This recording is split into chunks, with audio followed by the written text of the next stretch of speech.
Növbəti sualımıza baxaq. Qarabağ. Salam Hacı. Aleyküm salam. Bir söz soruşum.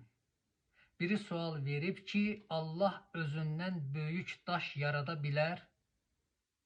And verirəm, cavablayın. Belə suallara solaxay suallar deyilir. Niyə görə solaxay suallar? Çünki insana faydası olmayan suallar. Belə sualların insana faydası yoxdur.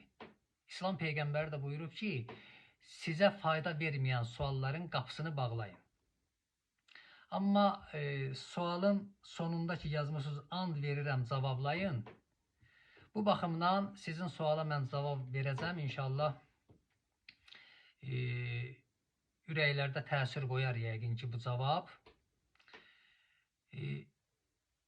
İnsanların qəlbində, hər bir insanın qəlbində özünə uyğun sualları var. Maddi suallar var, mənəvi suallar var, elmi suallar var, yaradılışla əlaqəli suallar var və müxtəlif də cavablar var. Yəni sual qutarmır. Suallar var ki, onlara cavab da yoxdur.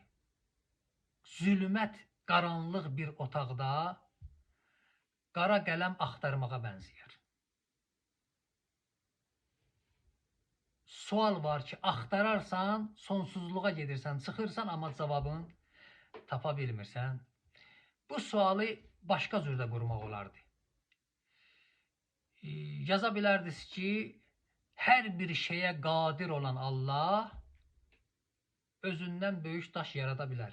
Və yaxud ol deməklə yaradan Allah özündən böyük daş yarada bilərmi? Burada cümlədə Allah sözü bəllidir. Daş sözü də bəllidir. Yaratmaq sözü də bəllidir. İzah özündən böyük sözündə olmalıdır. Burada bir neçə nöqtə var. Onlar gərək izah oluna ki, nəticə alına. Biri Allah Əkbər kəlməsinin zahiri və batini mənasıdır. İkinci, İxlas surəsinə nəzər eləmək lazımdır. Xilqət və xaliq məsələsinə nəzər eləmək lazımdır. Madiyyat və mənəviyyata nəzər eləmək lazımdır.